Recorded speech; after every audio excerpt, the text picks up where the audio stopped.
Les variations climatiques au Cénozoïque.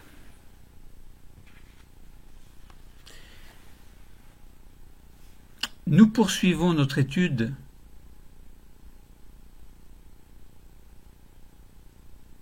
qui permet de reconstituer et de comprendre les variations climatiques passées. Les climats de la Terre pour comprendre le passé. Pourquoi? Pour agir aujourd'hui et demain. Et nous sommes dans la grande thématique numéro 3, enjeux contemporains planétaires.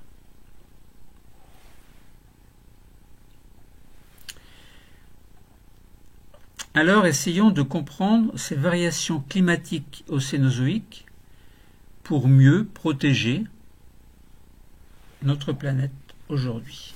Comprendre pour agir et protéger. Alors le Cénozoïque, c'est quoi?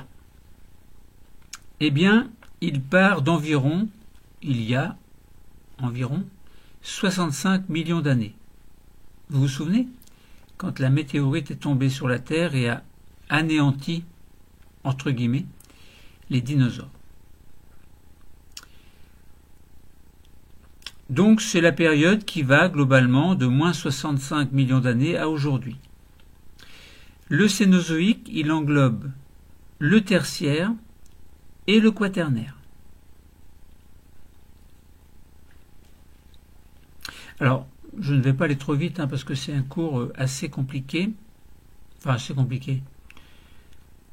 Si on parle trop vite, on ne comprend rien en fait.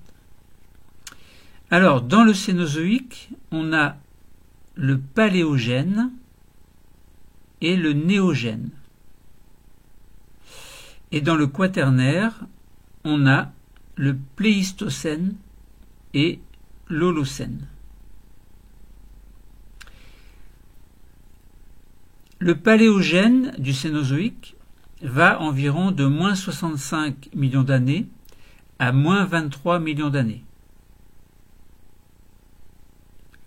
Et le Néogène va de moins 23 millions d'années à moins 2,6 millions d'années à peu près. Et ensuite, c'est le Quaternaire. Alors, ce Paléogène, il est divisé en 3. Le Paléocène, Éocène, Oligocène. Le Néogène est divisé en 2. Le Miocène et le Pliocène. Et le Quaternaire, on l'a déjà dit, est divisé en 2, Pléistocène et Holocène. Alors, si on voulait mettre des dates, moins 65 millions d'années, c'est le début du Paléogène, donc du début du Paléocène. 56 millions d'années, début de l'Éocène, et bien sûr fin du Paléocène. Et 35 millions d'années, c'est la fin de l'Éocène et le début de l'Oligocène. Moins 23, c'est le Néogène qui commence, et donc le Miocène. Le Miocène se termine à moins 5 millions d'années pour laisser la place au Pliocène, jusqu'à moins 2,6 millions d'années, où là, le Quaternaire commence, c'est-à-dire le Pléistocène commence. Et moins 2,6 jusqu'à 10 000 ans, on a le Pléistocène, donc qui se termine il y a 10 000 ans, et l'Holocène, à ce moment-là, commence jusqu'à aujourd'hui.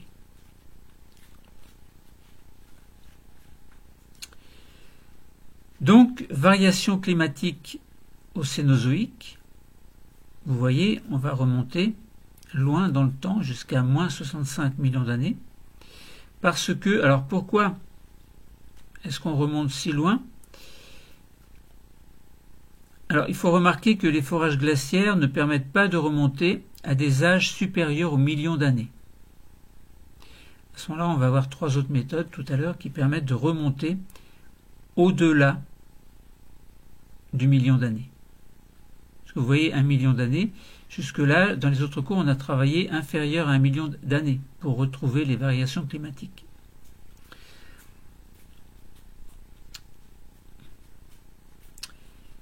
Et si on veut aller jusqu'à moins 65, il faut utiliser d'autres méthodes qui permettent d'évaluer les variations climatiques.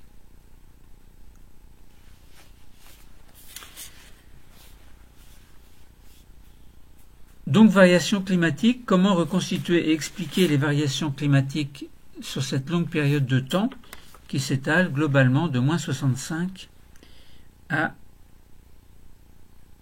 aujourd'hui. Alors, je vérifie.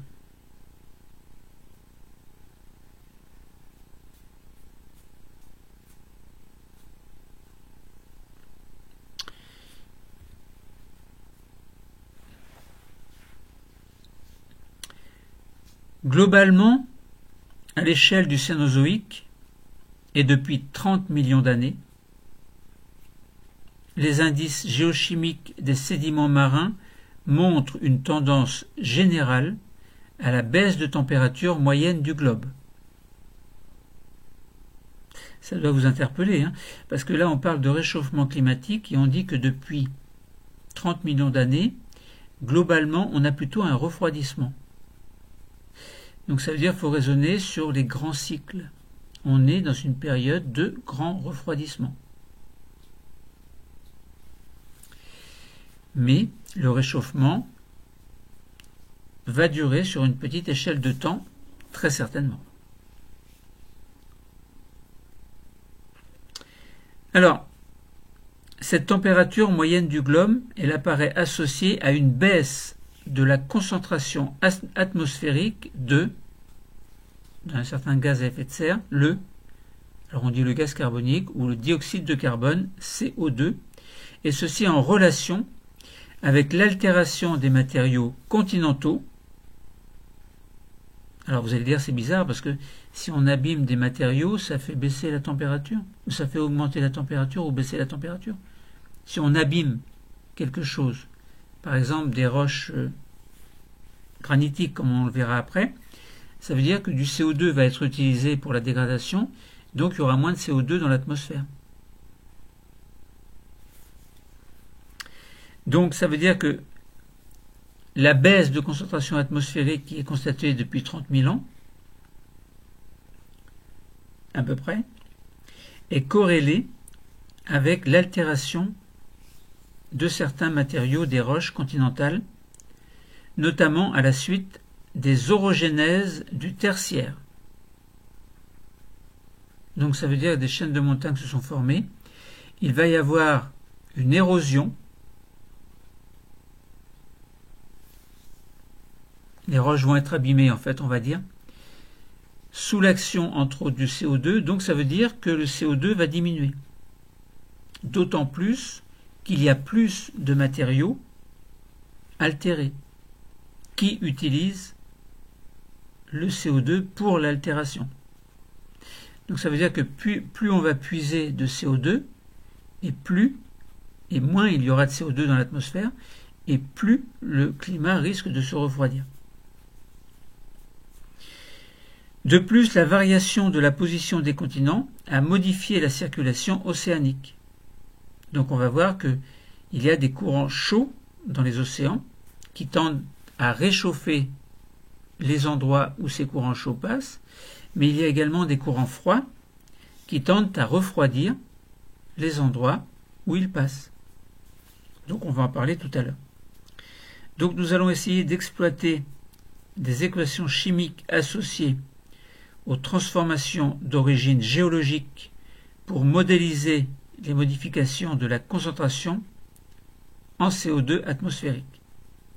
Autrement dit, on va regarder ce qui se passe lorsque, par exemple, un granit est altéré sous l'action, entre autres, du CO2 et de l'eau. Et puis, il faudra également mobiliser les acquis antérieurs sur le cycle du carbone biosphérique, donc de la biosphère, c'est-à-dire la sphère de la vie, en fait, et les enrichir des connaissances sur les réservoirs géologiques, notamment réservoirs de carbonate, de matière organique fossile également, et puis voir également les interactions qu'il peut y avoir entre les différents réservoirs. Alors, nous allons essayer, à travers l'étude de variations climatiques à grande échelle, de temps sur l'ensemble du Cénozoïque, essayer de comprendre pourquoi il y a eu ces variations climatiques au Cénozoïque. Donc ça va être l'occasion pour nous d'approfondir la notion de modèle scientifique en insistant sur la différence entre le registre empirique, c'est-à-dire sur quelque chose qui se base sur des expériences, sur des faits observés et mesurés. C'est ça l'empirisme en fait. On se base sur des faits que l'on observe, que l'on mesure, autrement dit sur les expériences.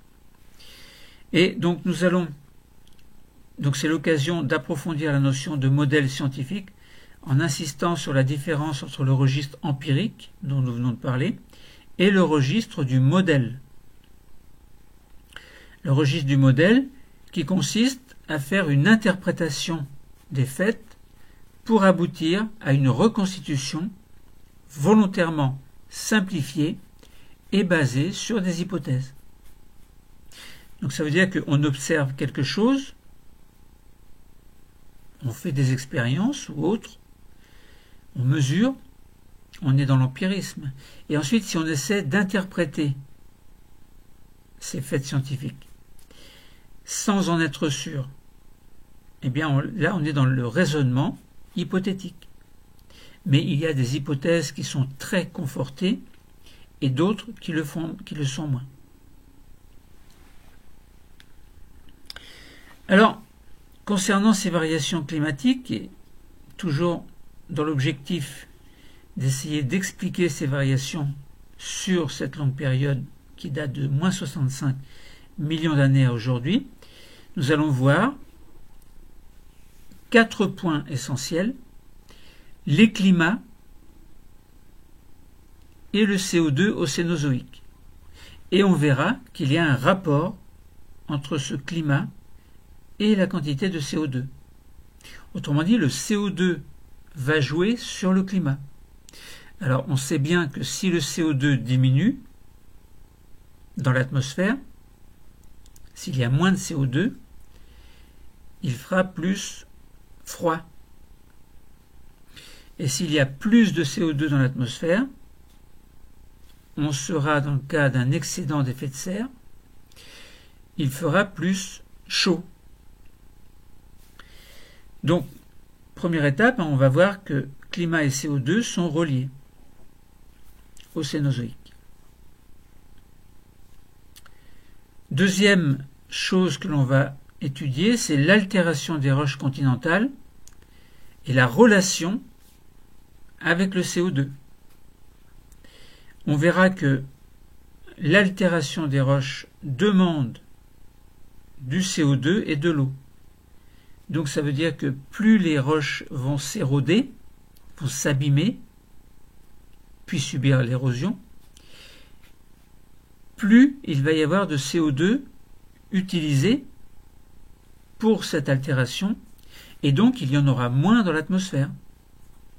Donc ça favorisera le climat froid. Et ceci d'autant plus, et c'est notre troisième point, que des chaînes de montagnes se sont formées au Cénozoïque et que ces grandes masses continentales subissent une altération puis une érosion et donc demandent l'utilisation de CO2, et donc ces grandes chaînes de montagnes vont contribuer très largement à faire baisser de manière très nette la quantité de CO2 et donc de créer un climat froid. Et quatrième point que nous allons voir, ce sont les modifications de la circulation océanique globale. Autrement dit, on va voir qu'il y a des courants chauds et des courants froids qui vont circuler ici et là, et que ces courants, lorsqu'ils sont chauds, vont réchauffer les endroits où ils passent et refroidir, lorsqu'ils sont froids ces courants, refroidir les courants où ils les endroits où il passe. Sachant que, par exemple, s'il fait chaud, le CO2 va moins se dissoudre dans l'eau. Pourquoi? Parce que c'est un gaz et qu'il a tendance à s'échapper s'il fait chaud. Par contre, si un courant a tendance à refroidir une zone, alors le CO2 va se dissoudre un peu plus, donc il y en aura moins dans l'atmosphère, et dans ces conditions, on arrivera à un climat froid. Enfin, ce sont des arguments qui vont montrer que durant le Cénozoïque, on a quelquefois froid, quelquefois chaud. Bon. Alors, nous allons commencer. Ou continuer plutôt. Alors, comment reconstituer les caractéristiques du climat et de l'atmosphère sur des temps anciens? Eh bien, sachant que on ne peut pas remonter les forages glaciaires à plus de 1 million d'années. Donc ça veut dire qu'il faut trouver d'autres méthodes. Nous savons que les forages glaciaires, en fait je répète, ne permettent pas de remonter à des âges de plus d'1 million d'années. Donc c'est important à comprendre. Donc on a d'autres méthodes pour reconstituer les climats du passé. Donc il y a la méthode des thylites, T-I-2-L-I-T-E-S, la méthode du delta O18 des foraminifères dans les fonds marins et le paléo-CO2 project. Autrement dit, la quantité de CO2 qui sera utilisée, par exemple, par certaines plantes, et on peut mesurer la quantité de donc de carbone absorbé selon qu'il s'agit du carbone 12 ou du carbone 13. Donc on est dans le cas des isotopes. Donc ce que l'on va voir après. Alors, lorsque l'on reconstitue la présence de calottes polaires dans les deux hémisphères à partir de données sédimentologiques, eh bien on a la présence de dépôts glaciaires comme les thylites par exemple. Alors on en reparlera tout à l'heure. L'étude de la température des eaux océaniques profondes à partir du à partir du rapport isotopique plutôt, delta O18 dans les foraminifères vivant sur le fond marin, donc c'est la deuxième étude, nous allons en parler tout à l'heure. Et puis, troisième méthode, donc ce sera reconstituer la teneur atmosphérique en CO2 à partir de l'étude de rapport isotopique du carbone dans les sédiments carbonatés. Et on peut mesurer également le rapport entre les différents isotopes du carbone au sein même de molécules organiques. Donc ces molécules organiques, fossilisées évidemment, c'est par exemple le cas de tests de microalgues que l'on appelle les coccolithophoridés, dont nous allons parler après un petit peu. Et pourquoi est-ce que c'est intéressant? Eh bien parce que lorsqu'il y a la photosynthèse, les algues vont utiliser davantage le carbone 12 par rapport au carbone 13. Mais lorsque la teneur en CO2 diminue, eh bien, ça veut dire que l'écart entre l'incorporation des deux isotopes va diminuer. Donc, les données scientifiques correspondant à un registre empirique et leur modèle peuvent être expliquées un peu de la façon suivante. Eh bien, on a des données sédimentologiques et correspondant au modèle, donc ce modèle peut correspondre à une reconstitution des calottes polaires. Dans les faits empiriques, dans les données empiriques scientifiques évidemment, on a des données isotopiques, c'est-à-dire par exemple delta O18 des foraminifères benthiques. Le modèle nous permet de reconstituer la température des eaux profondes.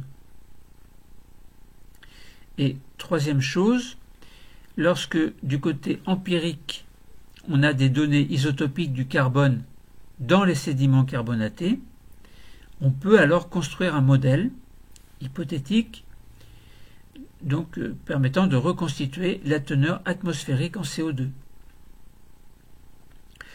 Et ces modèles montrent qu'à partir d'un optimum glaciaire au début de l'Éocène, alors vous vous souvenez, Éocène, si vous avez fait votre fiche, début de l'Éocène, on est dans le Cénozoïque évidemment, puisque le Cénozoïque c'est tertiaire et quaternaire, on est donc dans le Paléogène, et dans ce Paléogène, au début de l'Éocène, on est à 56 millions d'années, à peu près.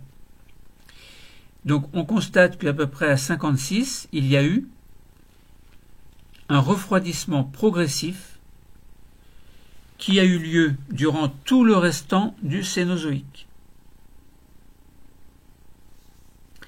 Et ce refroidissement, nous allons voir qu'il est corrélé à une diminution de la teneur en CO2 atmosphérique.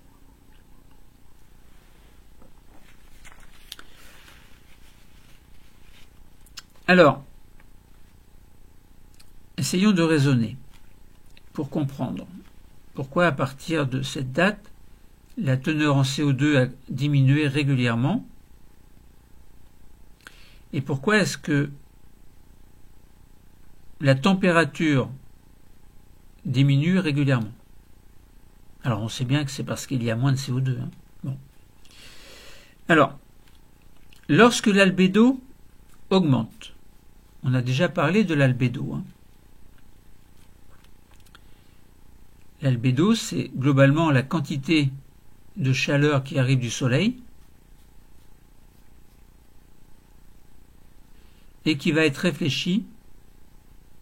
Par exemple, si vous prenez du blanc, le rayon qui arrive sur le blanc est réfléchi et le blanc n'absorbe rien.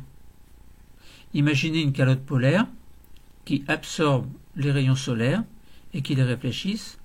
Dans ce cas, l'albédo va augmenter et la température va diminuer. Et vice-versa. Si l'albédo diminue, la température augmente. Alors imaginons que l'albédo augmente. Donc ça veut dire que les températures vont diminuer. Là où l'albédo augmente. Donc ça veut dire que la solubilité du CO2 dans les océans augmente. Parce que, en fait, plus il fait froid, plus le CO2 se dissout dans l'eau. Donc ça veut dire que le delta O18 des foraminifères va augmenter, puisqu'il y aura plus de CO2 dans l'eau. Et il y a de grandes chances que le O18 soit incorporé dans les foraminifères. Donc là, le delta O18 des foraminifères augmente.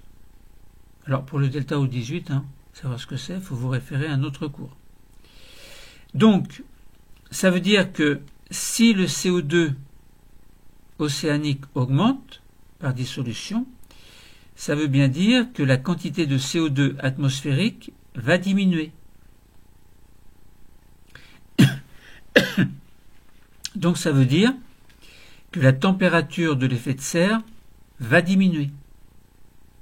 Donc il fera moins chaud. Autrement dit, si on raisonne d'une autre façon, si le delta O18 des foraminifères augmente dans les océans, ça veut bien dire que le CO2 atmosphérique diminue. En fait, on dit la même chose, mais d'une autre façon. Donc, il y a une augmentation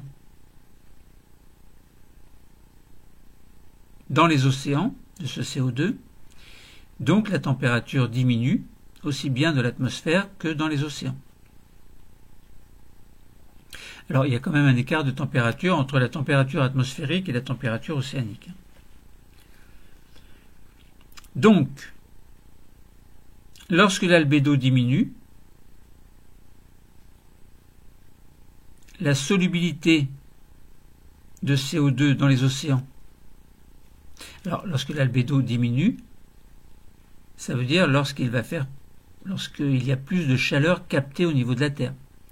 Donc ça veut dire que on va avoir moins de solubilité de CO2 dans les océans. Bon. Quoi qu'il en soit, lorsque l'albédo diminue, la température diminue, parce que dans l'atmosphère il y a moins de CO2. Pourquoi? Parce que plus de CO2 est passé dans les océans. Donc il y en a plus disponible pour les foraminifères, et donc le delta O18 des foraminifères augmente. Alors on avait vu que lorsque le delta O18 des foraminifères augmente, celui des glaces diminue. Bon. Et donc ça voulait bien dire que la température diminuait.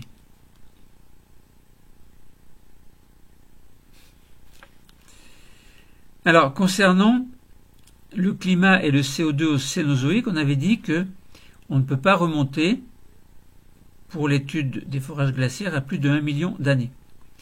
Donc on a trois autres méthodes, l'éthylite, le delta O18 des foraminifères des fonds marins dont nous venons de parler, et puis le paléo-CO2 dont nous avons parlé précédemment également.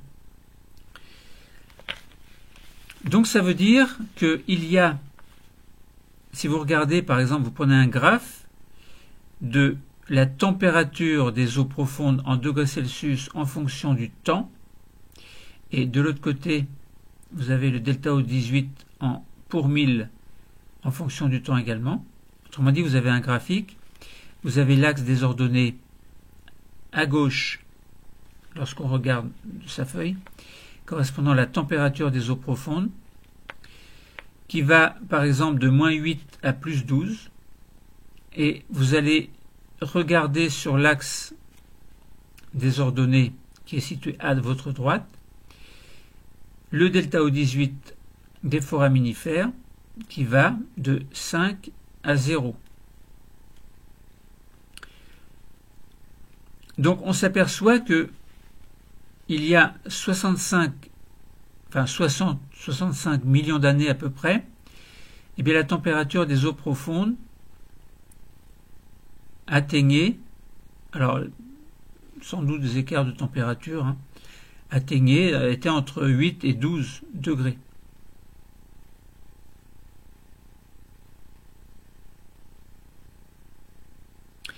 Et à mesure que l'on s'approche de notre période, eh bien, on s'aperçoit que la température diminue régulièrement. Et si vous regardez un graphe avec la teneur en CO2 de l'atmosphère en fonction du temps également, eh bien, on s'aperçoit que la quantité de CO2 diminue régulièrement tout au long du Cénozoïque.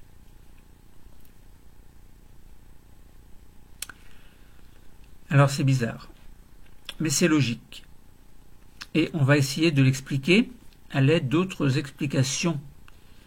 Altération des roches, chaîne de montagne et modification de la circulation océanique chaude ou froide.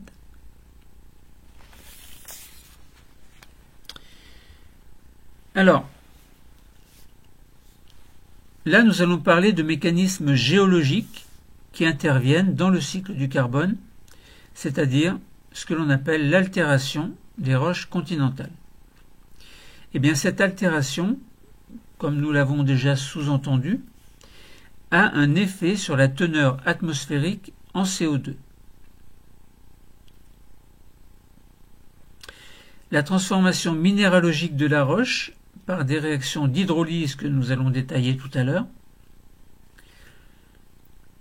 Donc hydrolyse par exemple du plagioclase en un minéral argileux que l'on va appeler la kaolinite, globalement c'est de l'argile, et en ion soluble calcium et hydrogénocarbonate.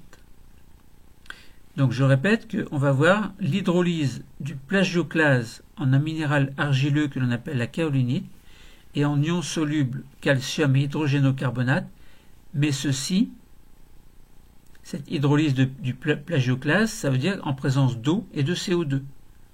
Nous allons voir tout à l'heure la réaction. Et puis, nous allons parler et nous parlons aussi du devenir des ions solubles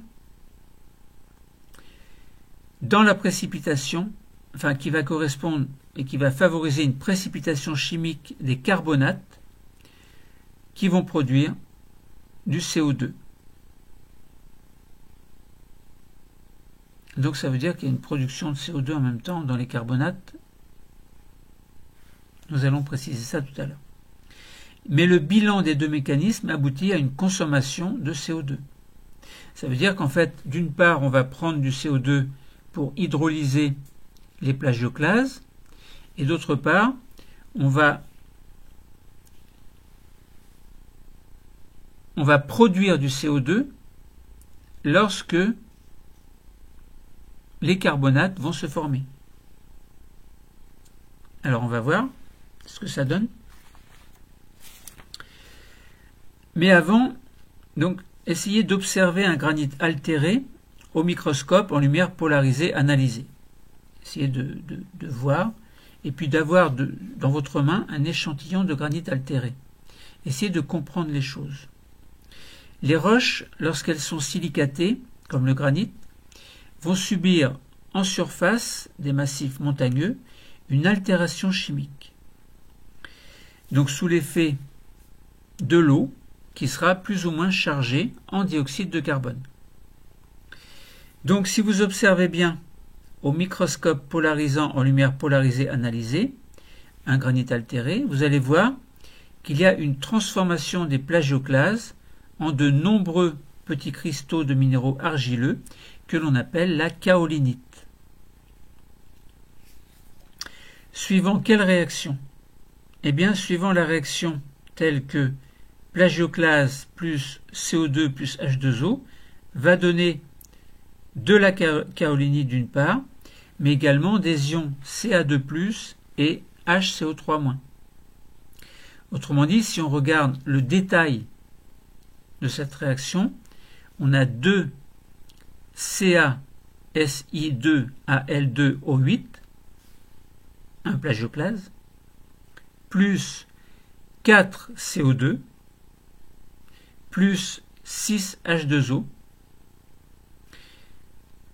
Cet ensemble va donner, après réaction chimique, après altération chimique, 2 Ca2+, qui vont se retrouver dans l'eau, plus 4 HCO3-, qui vont se retrouver dans l'eau, plus la kaolinite, c'est-à-dire Si4O10, Al4 et entre parenthèses OH 8 fois. Alors, nous avons remarqué qu'il y avait formation d'ions Ca2+, et HCO3-. Eh bien, ces ions qui sont formés vont passer en solution et vont être transportés dans les cours d'eau. Et lorsqu'il va y avoir de bonnes conditions pour une précipitation, eh bien, il va y avoir cette précipitation, et très souvent, grâce à l'action de certains êtres vivants, qui vont former des sédiments carbonatés. Suivant la réaction Ca2+, plus 2HCO3-, va donner CaCO3, le calcaire, plus CO2, plus H2O. Et là, on remarque bien qu'il y a libération de CO2. Alors, quels êtres vivants forment cette réaction de carbonate, enfin de formation des carbonates avec libération de CO2 et H2O? Eh bien, ce sont les coccolithophoridés. Donc, ils construisent leur petite maison, ce sont des microalgues, et donc ils construisent ce que l'on appelle un test calcaire que vous pouvez vous amuser à observer au microscope électronique. Donc ça veut dire que si vous avez bien compris, lorsqu'il y a une altération des plagioclases, il y a une consommation de CO2, donc moins de CO2 dans l'atmosphère, donc on devrait avoir un refroidissement. Et vous avez remarqué que en parallèle, il y a formation, donc il y a précipitation de carbonate avec libération de CO2. Donc comme il y a une libération de CO2, on pourrait se dire, si le CO2 arrive dans l'atmosphère en quantité suffisante, ça pourrait provoquer un réchauffement de la planète. Donc entre consommation de CO2 par les plagioclases et libération de CO2 par les coccolithophoridés, eh bien, on a un bilan de ces deux mécanismes qui aboutit plutôt à une consommation de CO2, donc à une diminution de CO2 dans l'atmosphère et donc à une tendance au refroidissement.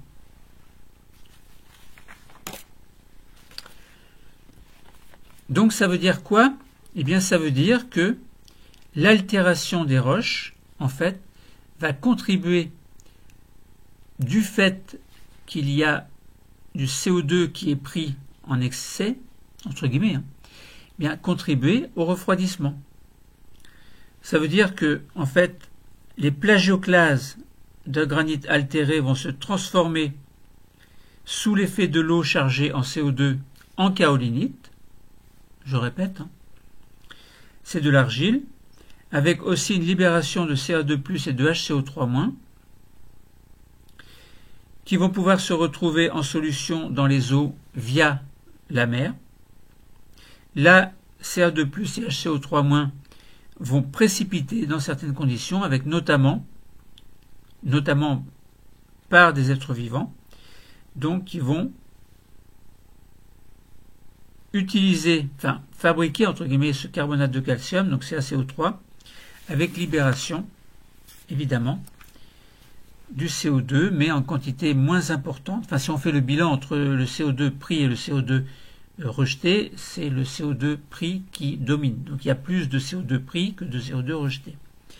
Donc on est bien en faveur d'un refroidissement.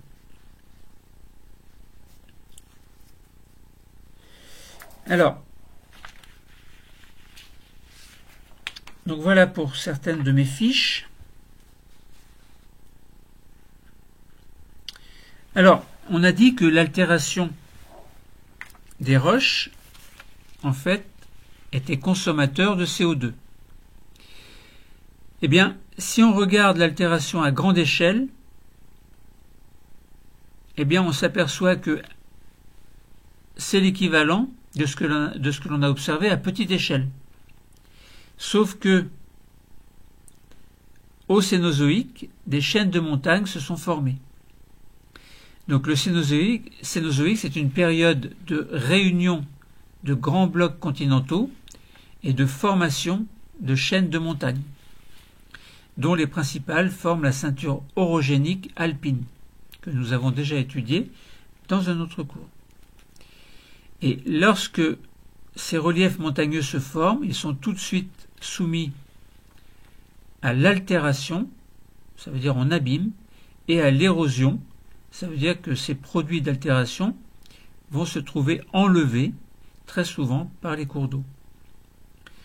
Donc, ce qui se passe se fait en quantité très importante et ça veut dire qu'à grande échelle, on retrouve bien ce que l'on a observé précédemment à petite échelle concernant l'altération par exemple des plagioclases. Donc érosion-altération de grande quantité, ça veut dire que le CO2 va être utilisé en très grande quantité. Donc ce CO2 atmosphérique va diminuer et augmenter dans les océans. Donc on voit là le rôle de ces grandes chaînes de montagnes dans le refroidissement de la planète, puisque plus de CO2 est capturé, entre guillemets, donc moins de CO2 dans l'atmosphère, moins d'effet de serre et donc refroidissement. Donc ce phénomène d'altération est très important, altération des roches au Cénozoïque. Il y a bien une relation entre la formation des reliefs et l'altération à travers des cônes d'alluvions qui seront issus de l'érosion de reliefs, par exemple. Alors, ça peut être les reliefs himalayens, les reliefs alpins, les Pyrénées, etc. Alors au niveau de l'Himalaya, donc on a des cônes d'alluvions dans la plaine de l'Indus. Alors c'est un exemple, vous pouvez vous amuser à regarder sur internet. Et donc on a bien dans ce passé géologique de la Terre également un déplacement de ces grandes masses continentales avec formation de ceintures orogéniques, alpines par exemple, au Cénozoïque. Donc voilà, alors on peut estimer une masse de sédiments issus de l'altération et de l'érosion de relief, par exemple, depuis 30 millions d'années. Vous pouvez vous amuser à regarder la quantité de masse de sédiments terrigènes, où on peut atteindre quelquefois 30, 10 puissance 18 kg. Je vous laisse faire le calcul. Donc ça, c'était le troisième point, après avoir vu le climat en relation avec le CO2 au Cénozoïque de manière globale, essayer d'expliquer pourquoi cette quantité de CO2 diminuait et pourquoi donc la température diminuait en conséquence. Eh bien, on a vu que c'était dû à l'altération des roches, parce que cette altération est consommatrice de CO2, et parce que ce phénomène se réalise non seulement à petite échelle, mais aussi à très grande échelle, au travers des chaînes de montagnes qui se sont formées au Cénozoïque. Et on va voir donc quatrième chose, ou troisième preuve, quatrième chose, des modifications de la circulation océanique. Donc il y a bien un lien entre la circulation océanique et les climats. Ça veut dire quoi? Ça veut dire qu'on a trois types de circulation. On a d'abord des courants chauds qui favorisent un climat globalement chaud. Pourquoi? Eh bien parce qu'en réchauffant les eaux océaniques, un courant faisant le tour du globe dans la région intertropicale favorise un climat global chaud. Deuxième chose, deuxième type de courant, des courants froids favorisent un climat global froid. Pourquoi? Parce que la présence de courants froids autour du continent, par exemple antarctique, donc on parle de courants circumpolaires, en isolant ce dernier des apports d'eau chaude, il favorise l'installation d'une calotte polaire glaciale propice au refroidissement global, notamment par augmentation de l'albédo.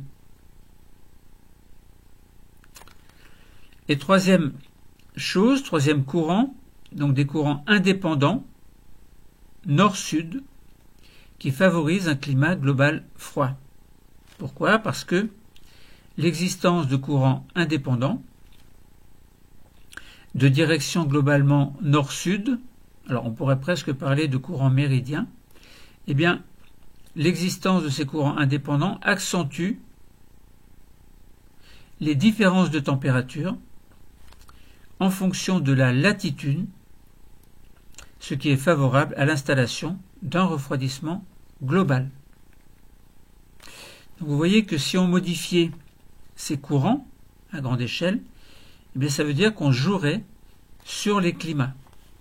Et notamment, nous avons vu qu'il y a le CO2 qui intervient à grande échelle, et c'est très étonnant, altération des roches, utilisation du CO2. Diminution de CO2, augmentation du froid.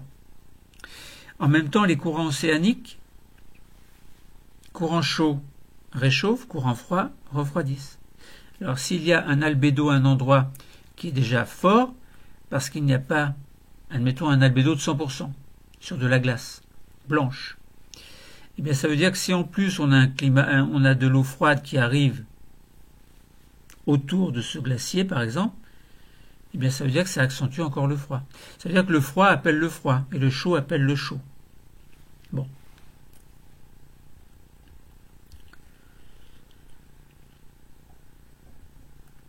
Alors, donc là, on a bien une augmentation de l'altération et de l'érosion des reliefs, donc augmentation, et ça depuis 30 000 ans à peu près. Donc ça veut dire qu'on est bien dans le Cénozoïque. Hein. Bon, on avait bien au Cénozoïque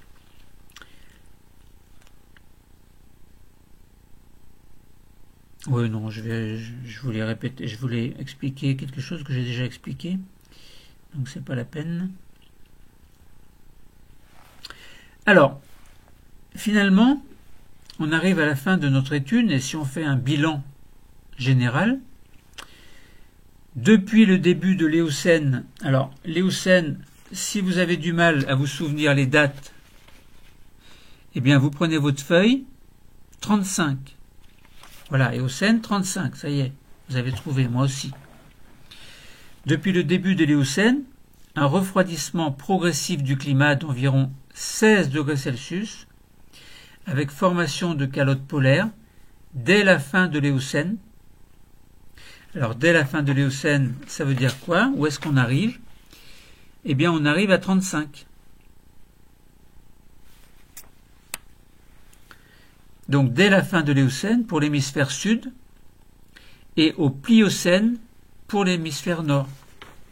Alors Pliocène, vous regardez, vous cherchez. Pliocène, vous êtes dans le néogène du Cénozoïque, donc du tertiaire en fait. Hein. Le Cénozoïque c'est tertiaire et quaternaire. Hein. Mais dans le tertiaire, on a bien donc on a dit que donc on a au Pliocène, dans l'hémisphère nord, on a un refroidissement progressif. Pourquoi? Parce que ce sont les thylites qui nous le montrent. Apparition de thylites, donc un petit peu plus tard dans l'hémisphère nord que dans l'hémisphère sud. Et donc, si on nous dit on a formation de calottes polaires dès la fin de l'Éocène pour l'hémisphère sud et au Pliocène pour l'hémisphère nord, ça veut dire que dans l'hémisphère sud, enfin, il a fait plus froid en premier dans l'hémisphère sud. Pourquoi? Parce que ce sont les thylites, la présence de thylites qui nous le montre et qui nous montre que c'est à la fin de l'Éocène, pour l'hémisphère sud, que les calottes polaires ont commencé à se former, c'est-à-dire à partir de 35 millions d'années à peu près. Tandis que dans l'hémisphère nord, c'est au Pliocène que les calottes polaires ont commencé à se former, donc un petit peu plus tard. Et si vous regardez Pliocène, je regarde sur ma fiche, on est bien à 5 millions d'années à peu près. Donc ça veut dire que il a fait plus froid dans l'hémisphère sud en premier et dans l'hémisphère nord après. Et ce refroidissement, il est corrélé à une diminution importante de la teneur en CO2 dans l'atmosphère. Alors après, vous allez me dire, mais pourquoi est-ce qu'il a fait plus froid d'abord dans l'hémisphère sud que dans l'hémisphère nord? Et qu'est-ce qui se passait au niveau du CO2? Bizarre, non? Je ne suis pas sûr d'avoir la réponse. Mais bon, et bien évidemment, il y avait très certainement une différence de concentration de CO2 au sud et au nord. Pourquoi? Je n'ai pas pour l'instant l'explication. Si vous l'avez, hein, vous me faites signe. Ensuite, si on raisonne sur la dynamique des masses continentales, cette dynamique a entraîné au Cénozoïque la formation de ceintures orogéniques alpines, donc les chaînes de montagnes, les Alpes en fait, dont l'altération a été importante et on avait bien mis en évidence le fait que le CO2 est consommé, donc va diminuer dans l'atmosphère, donc va faire en sorte que la température va diminuer. Donc l'altération des roches constituant ces reliefs, couplée à la précipitation des carbonates, comme on a vu, hein, précipitation par les coccolithophoridés par exemple, donc des algues que l'on trouve dans la mer. Donc cette altération des roches constituant les reliefs couplés à la précipitation des carbonates a provoqué une diminution de la teneur en CO2 atmosphérique suivant le bilan 2CaSi2Al2O8 plagioclase, plus 2 CO2 plus 4 H2O donne Si4O10Al4OH8, enfin OH entre parenthèses 8 fois, kaolinite, argile, plus 2 CaCO3. Donc ça c'est le bilan général des deux équations que je vous ai données précédemment. Et on voit que on est bien dans la consommation de 2 CO2 en plus. Alors que précédemment, on avait 4 CO2 utilisés pour 1 CO2 rejeté.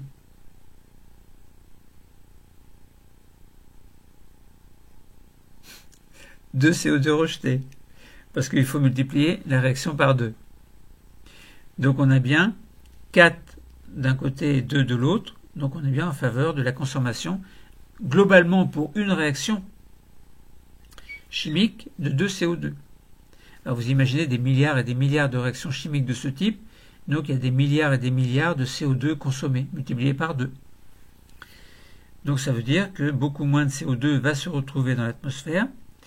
Et vous voyez que c'est très loin d'être négligeable, cette érosion, cette fragmentation, cette altération des roches, et donc cette transformation des plagioclases. Entre autres, il n'y a pas que les plagioclases, on a pris cet exemple dans le granit ou dans d'autres roches, on a aussi des relations de ce type. Donc l'altération diminue CO2, diminue la quantité de CO2 dans l'atmosphère, donc la température diminue.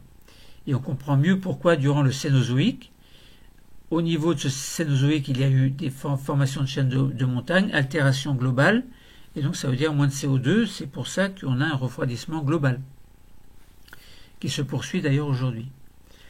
Donc, si on cherche à comprendre ce modèle explicatif des variations climatiques au Cénozoïque, eh bien, on a d'une part une dynamique des masses continentales au Cénozoïque, ça veut dire que les plaques, les montagnes se forment, les masses se forment, mais se dégradent également, et se déplacent aussi.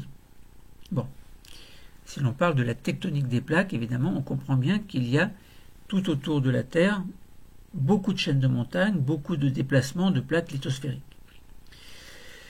Donc dans cette dynamique des masses continentales au Cénozoïque, on a bien formation de la ceinture orogénique alpine. L'orogénèse, c'est la formation d'une chaîne de montagnes. Donc formation de la ceinture orogénique alpine, avec une importante altération des reliefs, comme on a déjà dit, une consommation importante de CO2, donc une diminution de CO2 atmosphérique, donc une diminution de l'effet de serre, et donc un refroidissement global. Et donc, concernant cette dynamique des masses continentales au Cénozoïque, on a bien également une modification de la circulation océanique globale, avec passage d'une circulation équatoriale à une circulation circumpolaire et méridienne,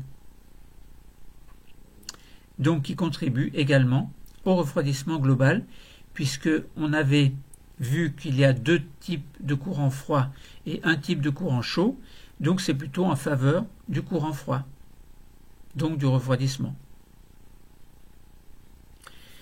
Et puis, on a en parallèle, et qui explique aussi ce refroidissement global, mais dont nous avons déjà parlé dans un autre cours, et que nous avons sous-entendu et puis expliqué un petit peu quand même dans ce cours, ce sont des mécanismes qui amplifient le refroidissement global, c'est-à-dire l'albédo et puis la solubilité du CO2. On avait vu que plus il fait froid, plus le CO2 est soluble dans l'eau. Plus il fait chaud, plus le CO2 va dans l'atmosphère. Donc plus de CO2 dans l'eau, refroidissement parce qu'il y en a moins dans l'atmosphère, et plus de CO2 dans l'atmosphère, réchauffement, parce que le CO2 est un gaz à effet de serre, et plus il y en a, plus il fait chaud. Quant à l'albédo, plus l'albédo est important et moins d'énergie solaire reste sur Terre, donc ça favorise le refroidissement. Et plus l'albédo diminue, plus l'énergie solaire est captée par le sol, donc plus il y a une tendance au réchauffement, et donc globalement à une libération de CO2 dans l'atmosphère. Voilà. Donc globalement, nous avons vu qu'il y avait des variations climatiques au Cénozoïque très importantes, avec une tendance générale au refroidissement. Et ceci est paradoxal parce que on parle beaucoup aujourd'hui, en 2021, du réchauffement de la planète. Mais les médias, beaucoup de médias ne savent pas que c'est à petite échelle, lorsque l'on parle de l'échelle des temps géologiques, évidemment. Et il suffit de regarder les documents scientifiques collectés par empirisme pour s'apercevoir que dans notre modèle hypothétique, eh bien, on va bien, malgré ce réchauffement local, provisoire, enfin local, sur la Terre quand même, eh bien, on va bien vers une période glaciaire.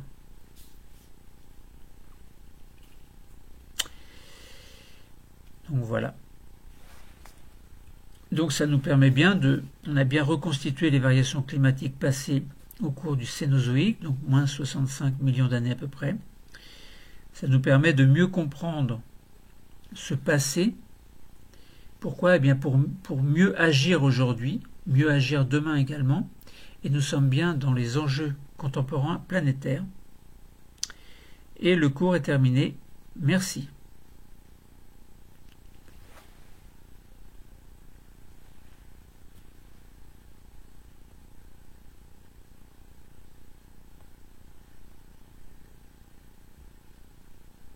Je sais pas pourquoi j'ai toujours la tête qui penche.